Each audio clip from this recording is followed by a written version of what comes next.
A few weeks ago, we went to stay at Dartmoor Domes, and while we were there, we had an interview with James and Emma and their family about how they set up the site and basically how they went from absolutely nothing to having 4 incredible geodesic domes that were all self-contained with their own toilets and showers and kitchens. So their story is an absolute inspiration. They did everything by hand, they didn't use any machinery, everything's really eco-friendly, and the whole site can be completely packed away and reverted back to how it was. So we really hope you enjoy it.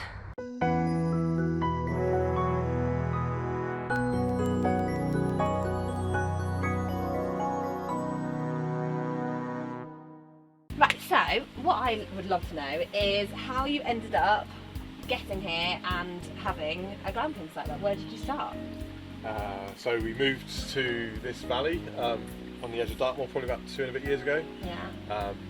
The desire really was a family one, to bring multiple generations of our family together. So that was how we arrived here. Glamping journey is a bit more interesting, so I got made redundant, that's right. Is that what you're going to say? Yeah, and so you left for summer holiday and you had to go summer holiday, then you got bored and then you started. You got bored. Lockdown. That's right, so I got bored over lockdown, didn't I? And decided we needed a lockdown project, stroke redundancy project. This is a serious lockdown project. This Yeah. is not just any lockdown project. And I didn't want them going away anymore, so We I asked asked Dad if we could have a glamping business. Yeah, Well, that was a genius idea. So, So yeah. they were already thinking to do something like this if they got the chance. So then Daddy got made redundant and they thought, go in then, let's just do this. That's very brave of you. Well, when I spoke to Kelda, who manufactures the cells of the domes, she said that glamping businesses on average take 3 years from their first inquiry. They take 3 years before they actually purchase a dome from them. Yeah. But she said us and you guys were a complete exception. Like, we just got on with it, and you have an idea, you just get on with it. So And that's a better way of doing it, what I think. happened for me was, I walked up the field with Seb, who said, I don't want you going away anymore. So I stopped looking for a job and thought about a business from home. So we could have done a few different things. We thought about dog kennels, we thought about maybe having some stables, and then kind of got around to glamping.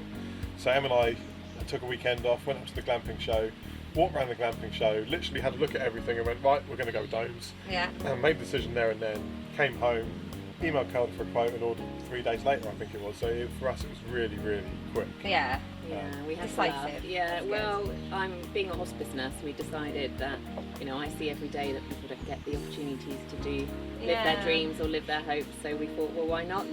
Yeah, Get on with it. Yeah. You keep putting things off, and then in the end, it doesn't always happen. So, Yeah. So we grabbed the bull by the horns, as they said, and went for it. But we had to laugh because Kelda, when she messaged us, she said of all the people at the glamping show she met, she didn't think we'd be the ones purchasing the domes. Really? And then we purchased 4 straight off. So yeah. Wow, amazing. But no regrets on it. I think for the product it's fantastic. And if you come here, you'll realise the access down to our meadow is really tricky. So whatever we got had to be something that we could easily transport in bits down to the meadow. Yeah, to that's then true, construct yeah. down here. So I like the dome. It's a strong shape. You're never going to have an issue with that in terms of its windability and that sort of stuff. But also it comes in pieces, so you can just bring all the pieces down and construct it down. So Yeah. that was big. Useful machines. Yeah, and we didn't want to use any machines when we were building, did we? So we just used everything by hand and wheelbarrows. Yeah. Wow, that's really hard work. You did really well. So we had to make the path first of all. So Yes, we- I when heard we of making can the get- path. So we can get down, so we use wood chips. Yeah. And Daddy actually made his own wood chips. Oh, okay, yeah. Brilliant. Did a bit of that, didn't we? Did a bit of wood chipping. Yeah. Well, We used stone. MOT, MIT, very good. and I put half of it down there and you did the other. And I spreaded this was most Daddy and of Sam's it. job. So Daddy and Sam's job was getting the wheelbarrows full and bringing them So down. you literally took wheelbarrows full of stone and everything, Yeah. one wheelbarrow at a time. We and did. Pretty then, much. and then me and Becca would spread all of it out on the path to make it Except flat. Lou got very bored of it and then went to go and help. And then I got left with all of But it. it was alright, because when Lou got bored, she would go home and start baking, wouldn't she? Yeah. So then when we'd all finish, we'd just go in and eat all the baked Amazing. food. So Ah, you're such a good team, it worked, you didn't guys. it? It worked. So you went to the glamping show. Was there anything else you saw at the glamping show that you thought, oh, maybe that might work? Or were you just like, no, it's What definitely about the domes? tree houses? So yeah, we are considering some tree tents. Oh, what, the round? That's right, the round spheres. Yes, that would go really well here. Partly because we're on in a really deep cut valley, And so quite a lot of our valley would be really difficult to put a structure onto. Yeah. But we could suspend. We've got some really big oak trees up the top. Yeah, So that we would could- take the weight of a oh, tree tent, yeah. And we could hang them up there, and they'd get quite a view actually from there. So, Yeah, I bet. So we're thinking about that, but we'll do dome number 5 first. Yeah. And bury that at the end of the woodlands. Because actually the problem with doing the tree tent would be running water. Because I Right, try and yeah. have facilities at each dome. Yeah. We try and make it eco-friendly. Yeah, I noticed you're very eco-friendly, aren't you? You're We brilliant. try to be. Yeah. So we've got solar panels on every dome. Yeah, that's really good.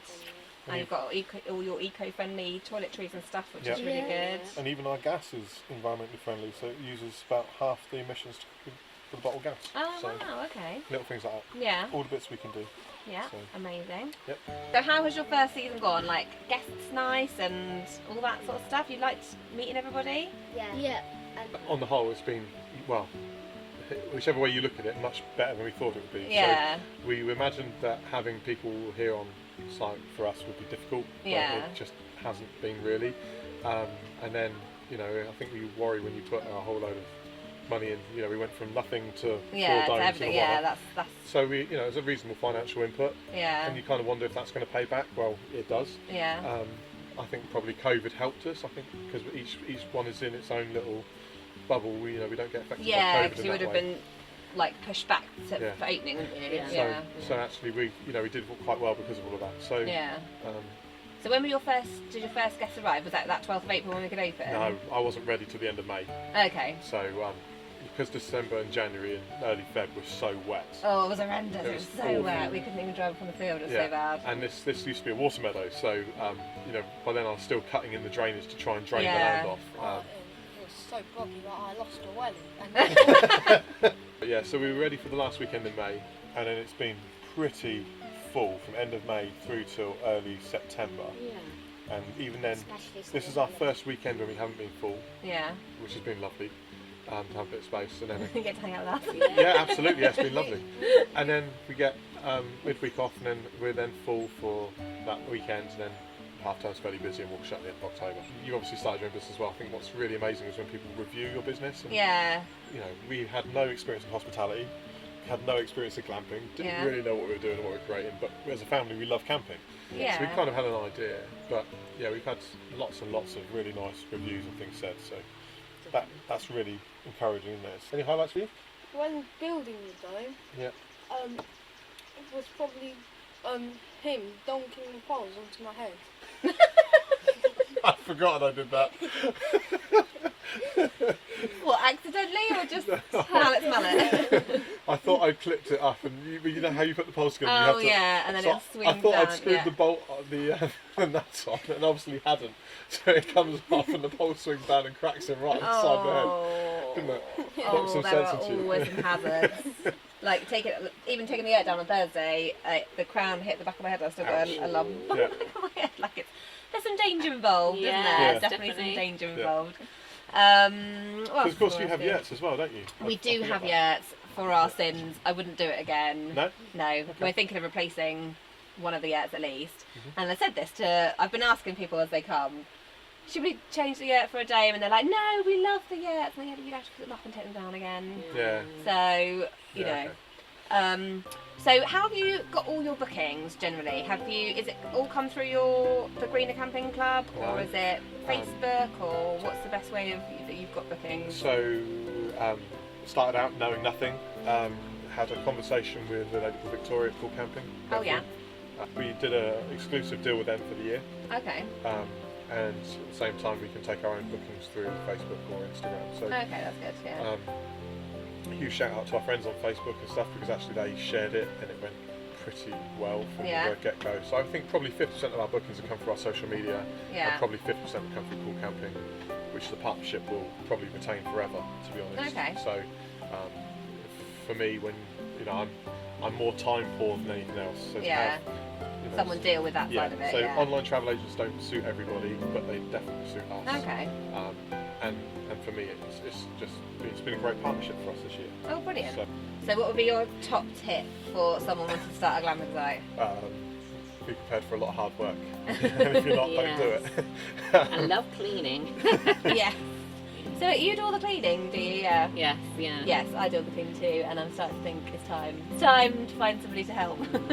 It is tricky, so that was our biggest test is when in the holidays when you got 4 in, 4 out. Yeah. Trying to clean all 4, and obviously with COVID with the strict cleaning guidance, so we use special materials to sort of bomb each dome. But also, You have to leave that sort of a couple of hours and then go back and do all the sheets and, as you know, all the ironing, all the washing. I just basically spend every evening ironing. Yes. Watching some telly. but Yes. and being a nurse as well, her standards of COVID cleaning are up here. So, you know, there is nothing gets missed, and so it takes hours to do. So each dome absolutely gets bombed, and then you have to shut the door on it for 2 hours before you can touch it. Yeah. So at the moment we've got quite early leave times and quite late check-in times. And, you know, if COVID sticks around, then we'll have to keep those. If it doesn't, then actually we can compress that. But on the other hand, you know, if we don't have people coming in, we always say to everyone that get here, leave as late as you want because there's no pressure on it. So if you've got no pressure, we're as open and as easy going as we can be. But during the summer, it was back to back. Also, you learn, don't you? Like, you know, when you first do it, you're slower because you I'm really quick at changing bed now.